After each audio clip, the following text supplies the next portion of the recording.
We are at the Labour Party conference here in Liverpool, the sort of LBC studio that we put together.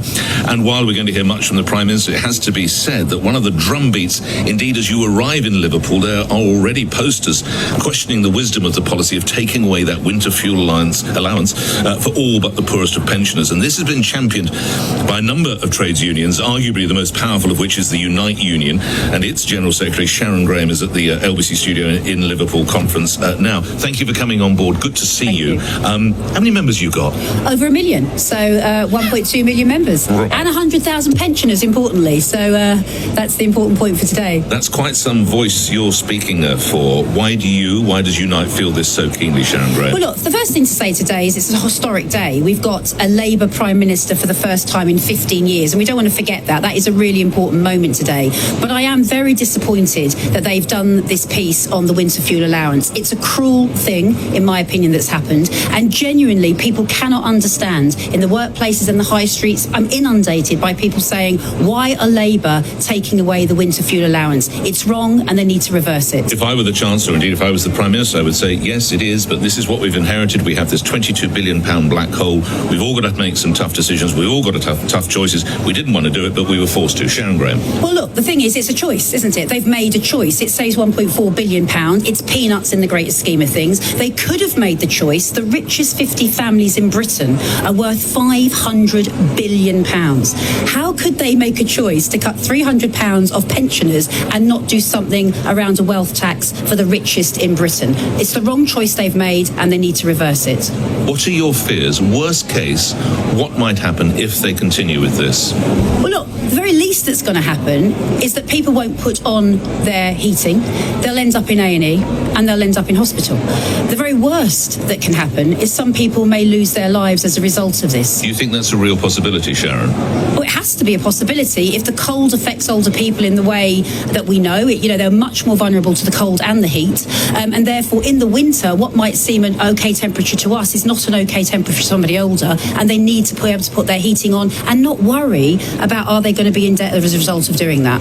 You and some of your trades unions colleagues sought to get that to attention a little earlier this week. I'm glad you're chuckling. I thought you'd be spitting chips. Talk the listeners through what you hoped would happen and what you understand is now to happen. Well, look, the reason that I'm having a wry smile here, Nick, is because obviously this was supposed to be heard on Tuesday in the economy debate, because this was actually, we were putting forward a motion that was anti-austerity. I'm glad that's partially been listened to, the fiscal rules and indeed the winter fuel allowance. And it got mysteriously moved when the lights go out on Wednesday. So now we're moving that motion on Wednesday. I'm moving it on Wednesday. It's the same day, though, interestingly, that the NHS debate is happening. And so therefore, actually, maybe apt that it's going to be moved to Wednesday, because whatever day is, I'm going to make sure that we move that and we move it and get something in the hall that means they have to listen. And that's the important thing. Not for a moment negating the importance of your message, and I'm sure the passion with which you'll deliver it. How do you feel about being pushed pretty much down the batting line?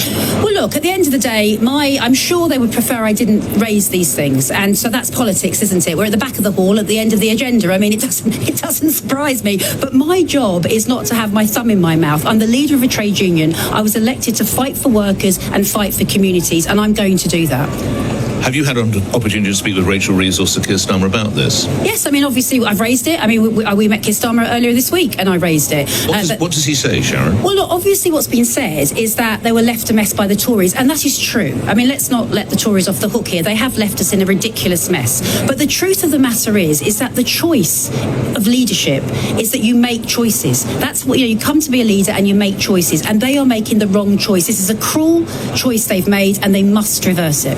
One aspect that I must admit I hadn't considered is the impact, you touched on it briefly, the impact it could have on the NHS, the National Health Service, the nurses, of course, that you work with. Just go through a little more detail on that. Well, look, obviously, we're in the winter, and people talk, don't they, about a winter crisis in the NHS. That's that happens every year because there's 100,000 vacancies in the NHS. And obviously, if older people are cold and they're not putting the heating on, and they are then moving on to more serious ailments as a result of being cold, so whether that be pneumonia or other things, they're going to have to spend time time in hospital. And that is going to put even more pressure on a crumbling public service. We haven't got the NHS back on its feet. It's crumbling at the moment, and we shouldn't be putting more pressure onto it. Are we ready for winter? Well, I don't see how we can be ready for winter in the sense that we've got 100,000 vacancies in the NHS. To be fair to Labour, they've only been in for 11 weeks or so. So, obviously they can't fix the NHS in 11 weeks. But the mood music must be one of saying that we have to invest in our public services, and we must make sure that older people are able to put their heating on this winter. The winter's before us, not behind us. I think they're going to have to change their mind. Apologies for any background noise. I think someone, for some reason, is deciding to blow a hooter there. We are at the Labour Party conference. Right, let's talk more generally. Sir Keir Starmer's speech, 14 years, as you rightly referenced. Put your very, very important campaigning to one side. What would you want to hear from the Labour Prime Minister? Well, I think there's lots of things that I think we're going to hear that are going to be good things for the economy and good things for workers. But absolutely critically for me, there must be no austerity. I know that's been said yesterday, but that means no cuts. And fundamentally, for my members, there has to be a programme for investment in jobs. You've got a situation where we've guillotined oil and gas licences on the one side of a net zero equation, but we haven't put one single thing down about how those jobs are going to be replaced. I've put a plan down about wind manufacture that would put 35,000 jobs into Scotland. That is going to need money, and they need to say where that money's coming from. Well, funnily enough, you've anticipated my next question. We were going to talk about net zero because you've got a plan to get... The reality currently of the march towards net zero is people losing their jobs up and down the country, Sharon. Absolutely. So is that a price worth paying to hit net zero? Well, look, this is the scenario. Everybody, I think, agrees that there should be moved towards net zero. I haven't heard anyone say there shouldn't be. The argument then is, but hang on, you cannot have working class wastelands. We've just said a couple of weeks ago, look, we've won all of these auction projects for offshore wind. But who's building these turbines that we're buying? It's not us. We're not building these turbines. Where is the money for wind manufacture in Scotland? We could put on 35,000 jobs. I've done the heavy lifting on the plan. So what they need to say today is they're going to invest in Britain, they're going to invest in jobs, and they need to show where that money's coming from. Let's lastly talk about some pay offers and pay resolutions that have been reached. We know that the junior doctors got 22% over a number of years, railway staff 14%. The nurses yesterday rejected 5.5% rise. Were they right to do that in your view? Well, look, it's really clear that the reason that we've got such a crumbling NHS, it's partly the reason, is that people are leaving in droves and we can't recruit people to the NHS. And of course, the last round of austerity after the 2008 financial crash led to pay freeze after pay freeze after pay freeze or underpay inflation. So I can absolutely understand why workers are saying, look, hang on a second, we need some pay restoration. So yes, I absolutely support what they're doing. The question here is, where is the money coming from? The money must come from somewhere to pay. Now, I'm really concerned that we're pitting pensioners against workers.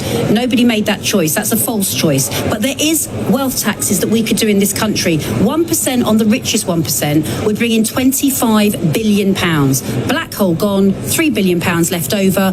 What's the problem with that? Why would you pick the pocket of pensioners for £300 rather than do a wealth tax? Lastly, some people on the right are suggesting that we're back to the days of union barons. Are you the union baroness along with your colleagues in other unions? Is this what we're going to look at? Rapacious pay demands, strike action? What's the reality as you see it over the coming months? Well, look, some people would just look at trade unions and always say the same things about them. So, obviously that will happen. But actually, I think there's a serious point here, Nick. The pendulum swung too far, actually, in some senses.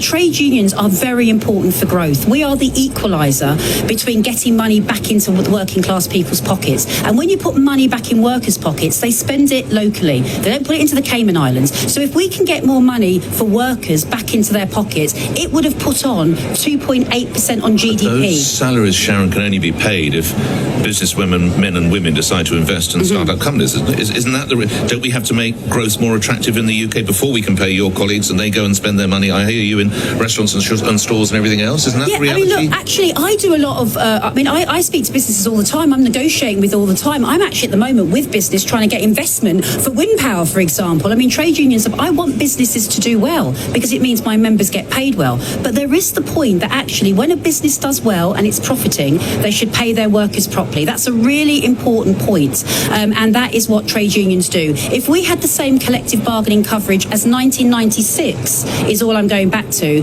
we'd have put 2.8% on GDP. We are a growth strategy as well. Trade unions and workers getting paid properly is part of a growth strategy. Lastly, this front page page of the newspaper The Times, Labour to crack down on benefit fraudsters is a headline of what we understand we're going to hear later from the Prime Minister. Is that an area where we should be making savings? Is that something we should be going after? Coming back to your idea, should they be looking at the super rich? Sharon? Well, look, the reality here is that obviously if there are people, messing with the system, it's not fair on everybody else who actually needs that system. And so therefore, if there are people that are doing that, then no doubt there is a normal practice for it. What I'm concerned about, though, is that we're not seeing the other side of that equation. When you've got the 50 richest families in Britain worth £500 billion, that's the same amount of wealth as 33 million people, half of Britain, and they're completely untouched.